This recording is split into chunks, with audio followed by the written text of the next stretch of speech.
Yes तो चलिए guys आगे करते हैं अपना next video. It is related to the next topic that is catalysis. ठीक है, तो कल वीडियो से नहीं डाल पाया तो मेरी तबीयत खराब हो गई थी, तो अल्लाह की शुक्र से और आप लोगों की दुआ से, पता नहीं दुआ करे कि नहीं करे, लेकिन चलो अभी बढ़िया है। तो कंटिन्यू करते हैं वीडियो अपनी। तो अगला जो नेक्स्ट टॉपिक है बेटा वो हमारा है कैटालिसिस। कैटालिसिस ठीक है, तो कैटालिसिस में सबसे पहली बात करेंगे अपन नंबर फर्स्ट पॉइंट, यानी यह पॉइंट डालने भी तो चलेगा। तो द टर्म कैटालिसिस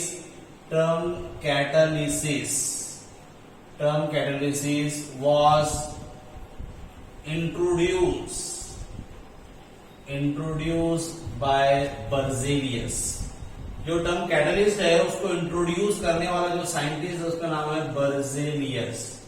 बर्जेलियस ने किया था इन 1835, 1835 में, इसलिए इसको जो है बेटा वो टर्म इस्तेमाल किया था बर्जेलियस ने।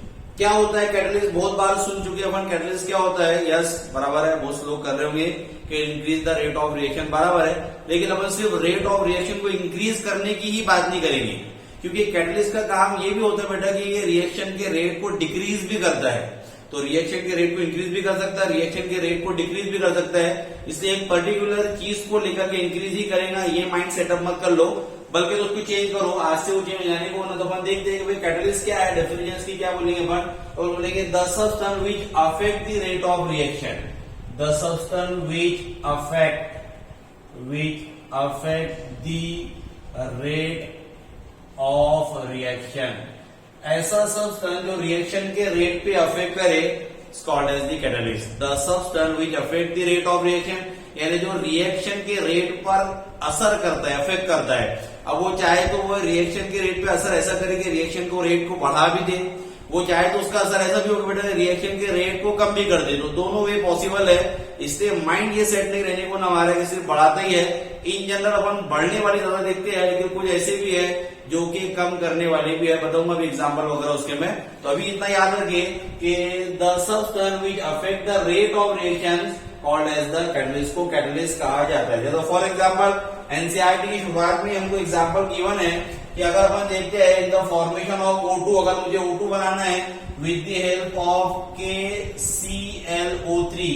KClO3 से मुझे बनाना है 2 मॉलिक्यूल बैलेंस करना है तो 2 मॉलिक्यूल ऑफ KCl प्लस जो है 3 molecule of O2 in the formation of oxygen मुझे O2 जो मुझे फॉर्म करना है with the help of KCl through we are use here the catalyst that is manganese dioxide MnO2। तो manganese dioxide यहाँ पर एज अ कैटालिस्ट का काम करता है, यानी it increase the rate of reaction. ठीक है, without catalyst this reaction is required the high temperature, लगभग जो है 653 केल्विन से लेके 873 केल्विन के लगभग यहाँ पर इतना ज्यादा टेम्परेचर लगता है और रिएक्शन शुरू भी होती है।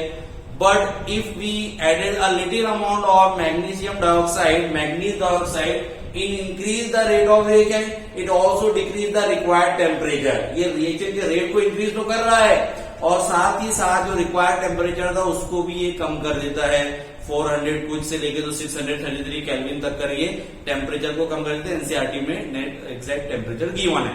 ठीक है बेटा, तो यहाँ पर इस रिएक्शन के देखिए अपन इंपॉर्टेंट याद रखना अहम भी है कि भाई इस रिएक्शन में कैटालिस्ट कौन सा इस्तेमाल होता है, तो अपन बोलेंगे manganese dioxide is use as a catalyst, ये कैटालिस्ट के तौर पे इस्तेमाल होता है। ठीक है, एक और चीज देखिए अपन, तो during the catalysis the enthalpy are constant. The enthalpy of reaction जो होती है, थर्ड पॉइंट अगर मैं बताऊं आपको कि during the catalysis the enthalpy change इसको हम लिखते हैं डेल्टा एच, ये क्या रहेगा हमारा कांस्टेंट रहता है। एंथैल्पी में कोई चेंज नहीं होता है कैटालिसिस के प्रोसेस के दौरान। ठीक है, तो कैटालिस्ट, और एक पॉइंट इसी में अपन ऐड कर देंगे, आगे भी बताता हूं कि भाई it does not participate in the reaction. तो पूरी डेफिनेशन ऐसी हो गई कि the substance which affect the rate of reaction but they does not participate in the reaction is called as the catalyst. उसको कैटालिस्ट कहा जाता है, तो पार्टिसिपेट नहीं करता है। खुद एग्जांपल बताऊंगा किस तरीके से होता है। तो एंथैल्पी चेंज ये कांस्टेंट होती है।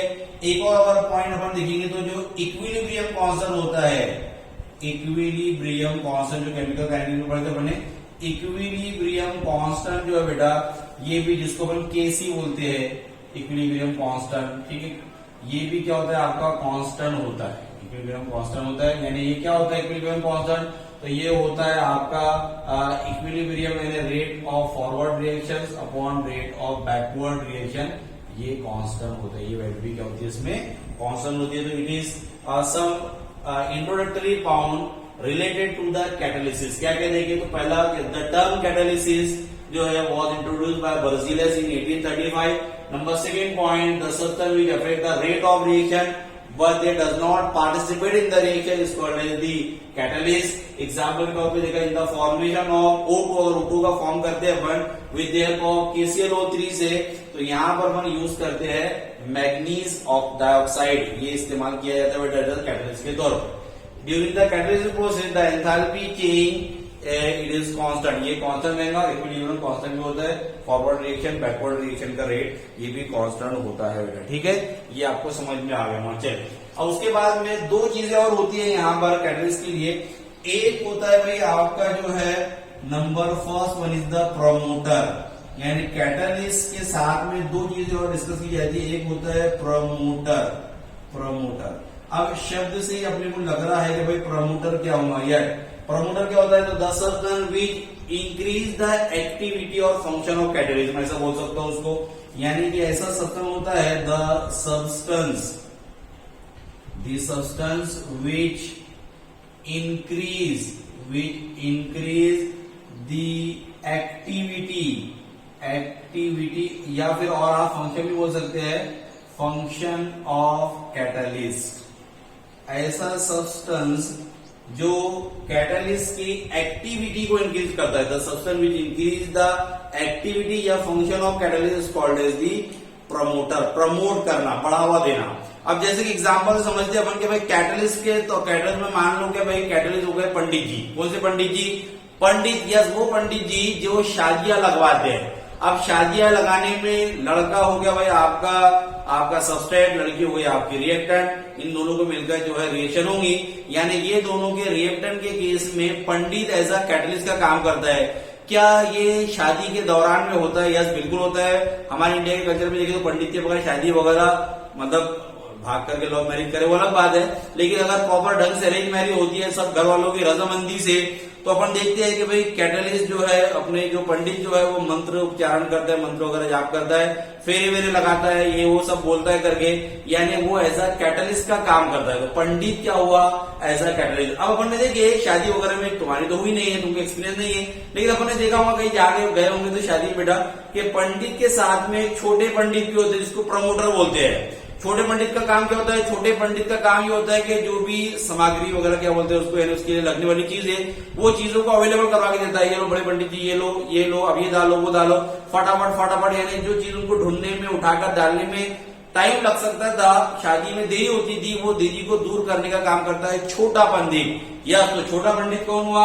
छोटा पंडित हुआ हमारा प्रमोटर। आई होप के एग्जांपल से आपको बात समझ में आ गई होगी कि भाई प्रमोटर क्या होता है, तो वो ऐसा सब्सटेंस होता है जो एक्टिविटी को या फंक्शन को बढ़ाता है कैटलिस्ट के, यानी वो छोटा पंडित जो बड़े पंडित की जो परेशानियां हैं, जहां समय जाता था उसको कम करता है, सभी चीजों को देखकर उसको कहा जाता है प्रमोटर। जैसे एग्जाम्पल के तौर पे अगर अपन बताए, यहीं पर मैं रिएक्शन डिस्कस कर देता हूं कि भाई इन the formation of ammonia by Haber process, ये इंपॉर्टेंट एग्जाम्पल है कि अगर मुझे अमोनिया का फॉर्मेशन करना है बाय हैबर प्रोसेस, साइंटिस्ट का नाम है Haber process use in the formation of ammonia. Formation ammonia लिखता नहीं मैं, तो अमोनिया के फॉर्मेशन बाय हैबर प्रोसेस, यहाँ पर देखिए रिएक्शन होती कैसी है, तो रिएक्शन आपकी होती है यहाँ पर कि अपन लेते हैं N2 plus 3 molecule of H2, it give यहाँ पर 2 मॉलिक्यूल ऑफ NH3, ठीक है।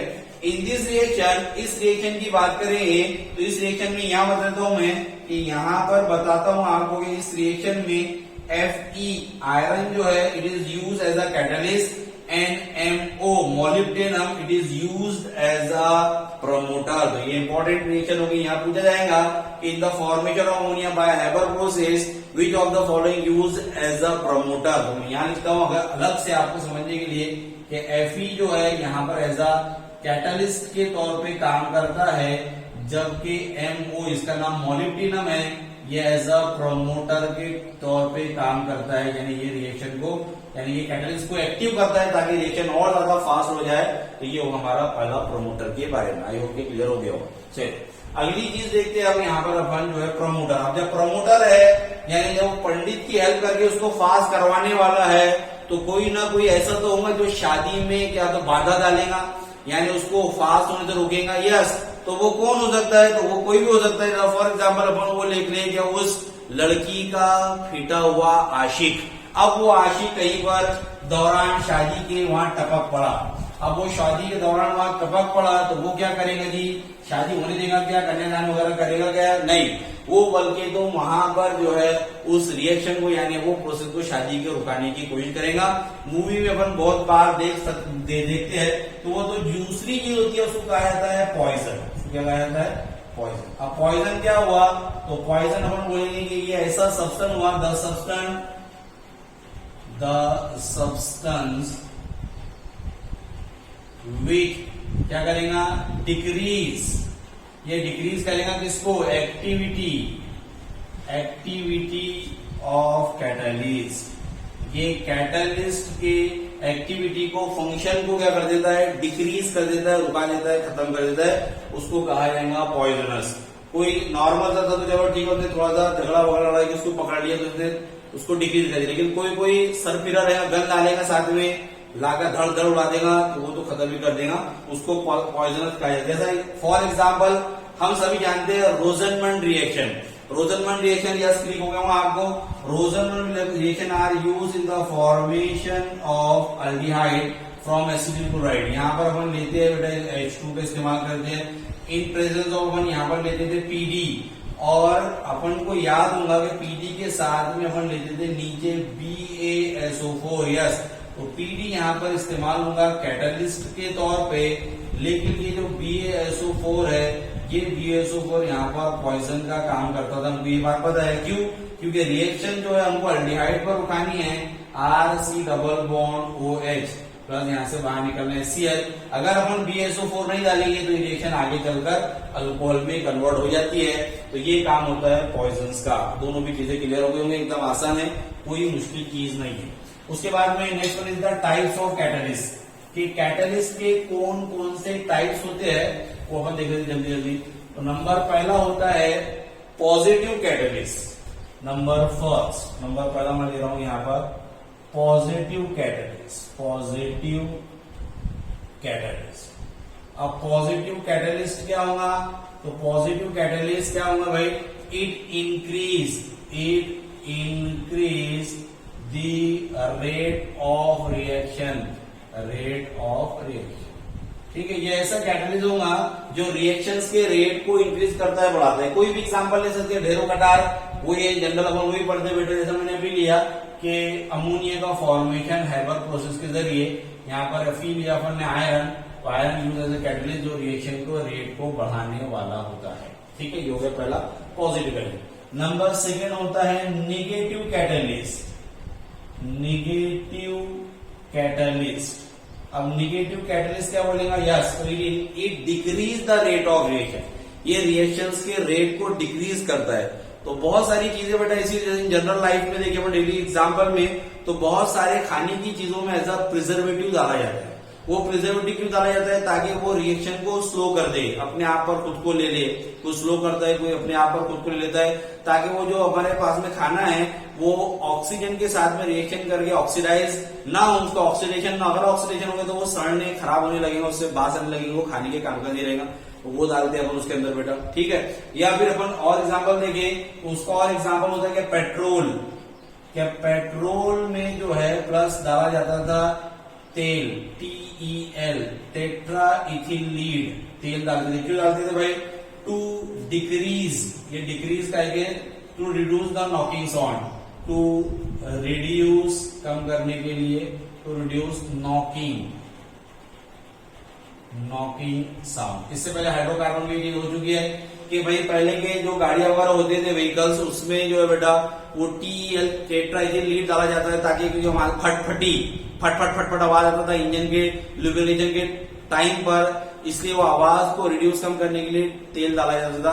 तो तेल नहीं जाऊंगा तो इस रिएक्शन के कंबशन को रिएक्शन को थोड़ा स्लो करेगा। ये इसका एग्जाम्पल हो गया। दूसरा एग्जाम्पल और ले लो मैं, तो क्लोरोफॉर्म जो CH-Cl3 होता है, इसमें 1% इथेनॉल डालते हैं।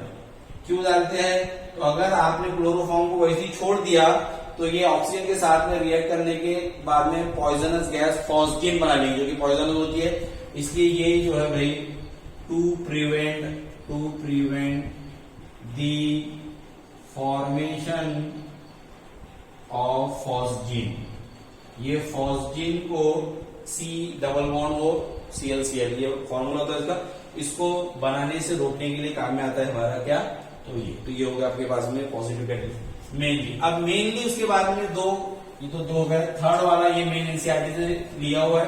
तो थर्ड वाला होता है हमारे पास में होमोजीनियस कैटेलिस्ट, नंबर थर्ड वाला कौन सा है भाई? नंबर थर्ड है homogeneous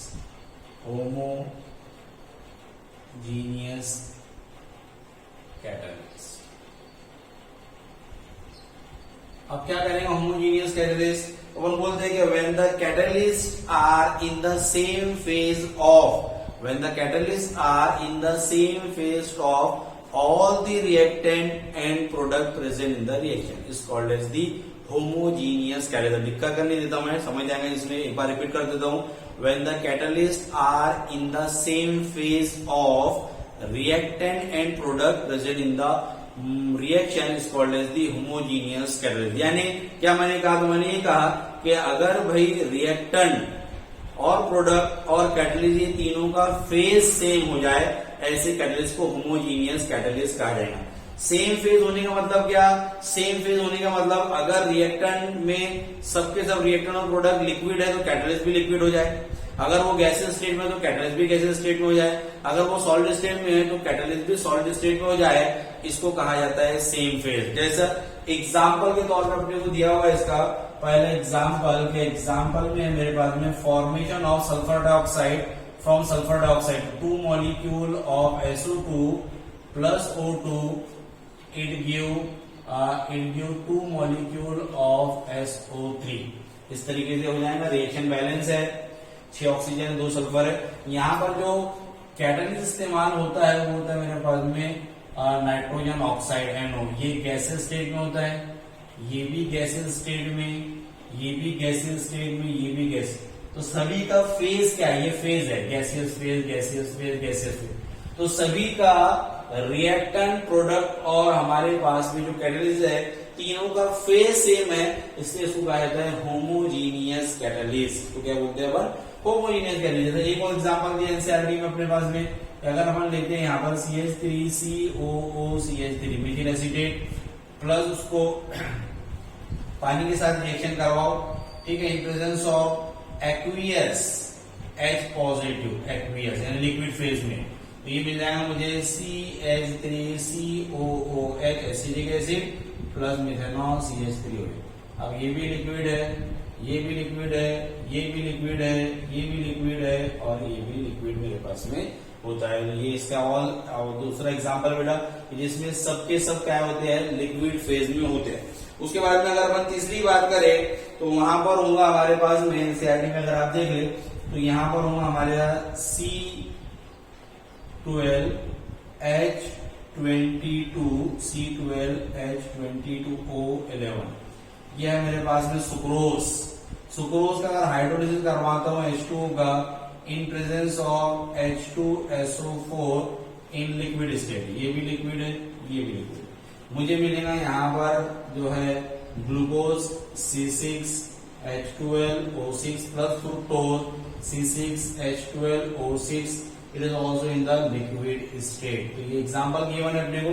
It all are the example in which all the reactant product and catalyst are in the same phase, in which the liquid phase against this liquid यहाँ पर solid phase में होता है, तो इसको बोला जाएगा homogeneous catalyst। चलिए अगला कैटलिस्ट होता है बेटा हमारा हेट्रोजीनियस कैटलिस्ट।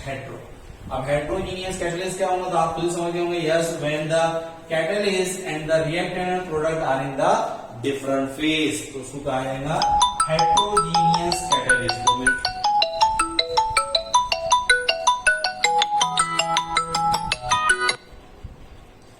उसको कहा जाएगा हेट्रोजीनियस कैटलिस्ट। हेट्रोजीनियस कैटलिस्ट को बोलेंगे अपन हेट्रोजीनियस कैटलिस्ट। क्या होगा हेट्रोजीनियस कैटलिस्ट? तो भाई अपन बोलेंगे when the catalyst and reactant and product in a different phase, यहाँ पर अलग अलग फेज में रहेंगे, उसको हेट्रोजीनियस कैटलिस्ट कहा जाता है। जैसे फॉर एग्जांपल अभी देखा था अपन ने हैबर प्रोसेस, या ये वाला भी देख सकते हैं आप, इसके अंदर हेट्रोजीनियस कैटलिस्ट में एग्जांपल दिया अपने को, अगेंस्ट वही दिया हुआ है कि अगर मैं यहाँ पर ले लूं कि 2 molecule of SO2 it converted into 2 molecule of SO3 in presence of catalyst PT platinum, ये सॉलिड में रहेगा, ये रहेगा मेरे पास में गैस में, और ये भी गैस स्टेट में रहेगा। ठीक है, तो ये एग्जांपल दिया, डायरेक्ट दिया, बैलेंस वगैरह नहीं दिया अपने को, यहाँ रखिए PT, यहाँ पर ऐसा कैटलिस्ट रहेगा। और एग्जांपल क्या देख सकते हो बेटा, अभी देखा अपने हैबर प्रोसेस में, नाइट्रोजन गैस में, हाइड्रोजन गैस में, अमोनिया गैस में, लेकिन आयरन सॉलिड में हो जाता है, Fe सॉलिड में। ये भी एग्जांपल आप देख सकते हैं यहाँ पर क्या N2+3H2, यहाँ पर लेंगे Fe आयरन का में सॉलिड में है, 2 मॉलिक्यूल ऑफ NH3, ये गैस है, ये भी गैस है, ये भी गैस है। तो अगर डिफरेंट फेज में हो जाए तो ऐसे सॉलिड को ऐसे किसको कहा जाएगा? Heterogeneous catalyst. आई होप कि आपको क्लियर हो गया होगा। और भी एग्जांपल दिए एनसीईआरटी में, वो देख लेना। अब मैं लेकर के पूरा टाइम वेस्ट नहीं करता, आप वहां से देख सकते हो। चलो अगला टर्म है हमारे पास में एडसॉर्प्शन थ्योरी, लास्ट इसका कैटलिस्ट का एडसॉर्प्शन थ्योरी। देखेंगे अपन क्या होती है एडसॉर्प्शन थ्योरी, ध्यान से देखिए। एडसॉर्प्शन थ्योरी अब adsorption theory for heterogeneous catalyst है, लेकिन अपन दोनों से चलते हैं कि एडसॉर्प्शन थ्योरी, ये थ्योरी क्या थी भाई? तो these theory are used to explain the mechanism of catalytic action. Catalyst किस तरीके से काम करता है उसको बताने के लिए ये थ्योरी थी। दो चीज में, पहले होमोजीनियस में देखेंगे, तो होमोजीनियस अपने एनसीईआरटी में, लेकिन मैं बता देता हूं आपको कि होमोजीनियस कैटलिस्ट की एक्शन क्या होता है।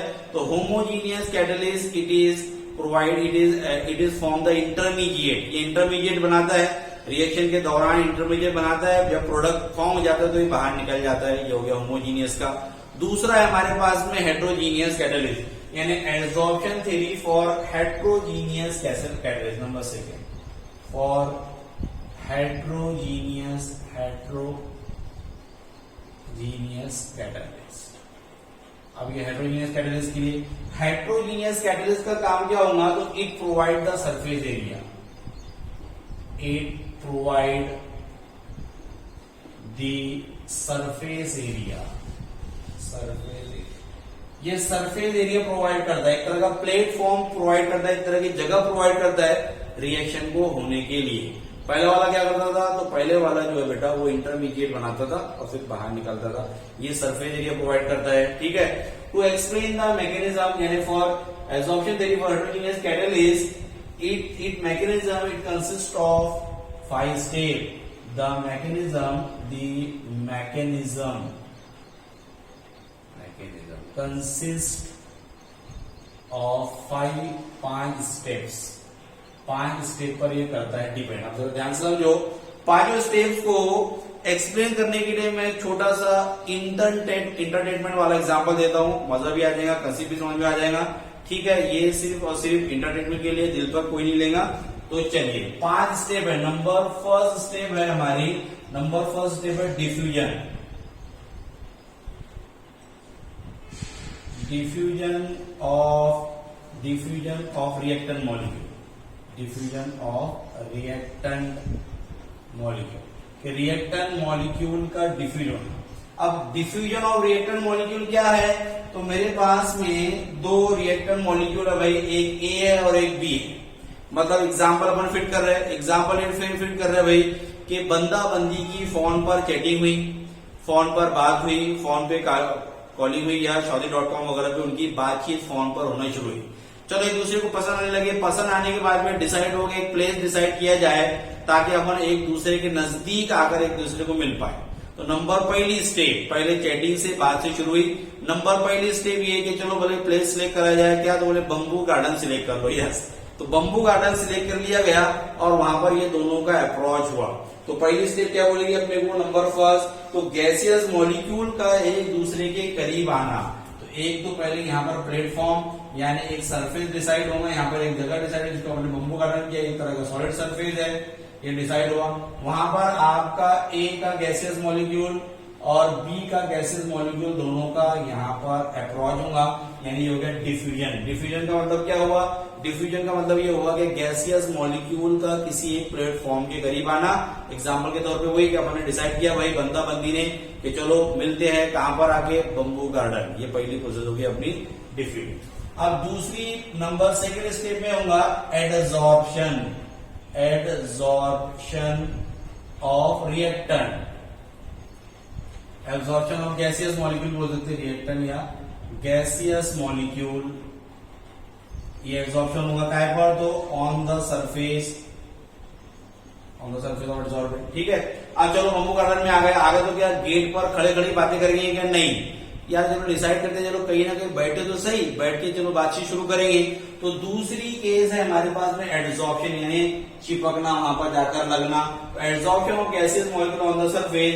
अब ये यहां से ए आया आपका, ठीक है, और ये यहां से बी आया आपका, ये दोनों भी बंदर बंदी दोनों भी आकर वहां पर एक सरफेस पर आके बम्बू गार्डन जो डिसाइड किया था हमने, अंदर जाकर एक टेबल वगैरह पे जाकर बैठे।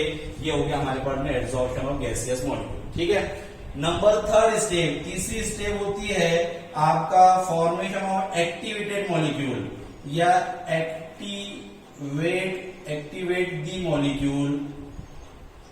अब चलो भाई आकर बैठ तो गए, लड़की यहां बैठ गई, लड़के यहां बैठ गए, दोनों इधर उधर मुंह करके बैठे हुए, तो काम जमी गया, जुगाड़ जमी गया, आगे प्रोसीजर आगे चलेगी कि शादी की नहीं, तो दोनों को एक्टिव होना पड़ेगा। क्या होना पड़ेगा? एक्टिव। अब एक्टिव हो गए, एक दूसरे को स्माइल किए देखकर फिर बातचीत शुरू हुई, इसको कहा जाएगा एक्टिवेट द मॉलिक्यूल। यानी दीज गैसियस मॉलिक्यूल एक दूसरे की तरफ अप्रोच होंगे और जो है बेटा अब ये एक्टिवेट हुए। ठीक है, एक्टिवेट होने के बाद में चौथी चीज, एक्टिवेट होने के बाद में जो चौथा पॉइंट होता है वो चौथा पॉइंट ये होता है, एक्टिवेट होने के बाद में बातचीत शुरू हो गई, फॉर्मेशन ऑफ प्रोडक्ट। यानी भाई ये फॉर्मेशन ऑफ प्रोडक्ट में क्या? तो फॉर्मेशन ऑफ प्रोडक्ट में ये एक दूसरे से जो है एक दूसरे के नजदीक आएंगे। पहले देखना हुआ तो यहाँ होगा formation of product. Formation of product मतलब एक्टिवेट तो इतने हो गए कि इन्होंने एक दूसरे का हाथ से पकड़ लिया, ये एक्टिवेट हो गए। ठीक है, यानी एक तरह का बॉन्ड बनना शुरू हो गया। फॉर्मेशन ऑफ प्रोडक्ट होने के बाद में एक दूसरे के करीब आने लगे, इतने करीब आने लगे कि हमसे देखे नहीं जा रहा था, भाई बंद करो, नहीं ठीक है। तो फॉर्मेशन ऑफ प्रोडक्ट यानी कि आपस में एक दूसरे से मिलकर, मैं दूसरे तरफ से बनाता हूँ कि ये आपस में मिलकर ऐसे चिपक गए। चिपकना आप समझते हैं, तुमको अपन उसके बारे में बात नहीं करना है। तो ये एक दूसरे के करीब आगे इस तरीके से हो गए। उसके बाद में अगली स्टेज, जब एक दूसरे के करीब आ गए तो अकेले तो नहीं आए थे, दोस्त लोग भी थे इधर बैठे हुए बाहर, इसके साथ भी कोई, इसके साथ भी कोई। तो ये इन्होंने क्या किया था, यानी यहाँ पर होगा डिसॉर्प्शन। अरे छोड़ो रे भाई, डिसॉर्प्शन। डिसॉर्प्शन यानी क्या? तो भाई हमको पता है कि रिमूवल ऑफ एडसॉर्बेट फ्रॉम एडसॉर्बेट। अब इनको यहाँ से हटाना पड़ेगा, ये सब यही करते क्या, छोड़ो तो सही, उसको बोला जाएगा डिसॉर्प्शन। ठीक है, अगली स्टेप, लास्ट जो छठी स्टेप होती है, 5 के अलावा 6 बात कर देंगे अपन। तो छठी स्टेप जो होती है डिसॉर्प्शन के बाद में, वो होती है अगेंस्ट डिफ्यूजन। अब डिफ्यूजन क्या है? तो ये वाला है डिफ्यूजन में, इस डिफ्यूजन में करीब आए थे, इस डिफ्यूजन में this gaseous molecule go away from each other, ये जाकर अपने घरों पे जाएंगे। घरों पे जाने के बाद में बोलेंगे यस मुझे बंदा पसंद है, बोलेंगे मुझे बंदी पसंद है। शादी की प्रक्रिया शुरू हो जाएंगी, शादी हो जाएंगी इनकी। चलो यहाँ पर शादी बने करवा दी, अपना लेक्चर कंप्लीट हुआ। 5 स्टेप इस तरीके से इसका मैकेनिज्म था। आई होप कि आपको मैकेनिज्म समझ में आ गया होगा। कोई डाउट डिफिकल्टी है तो पूछे, यहाँ रुकते हैं। Thanks, okay bye.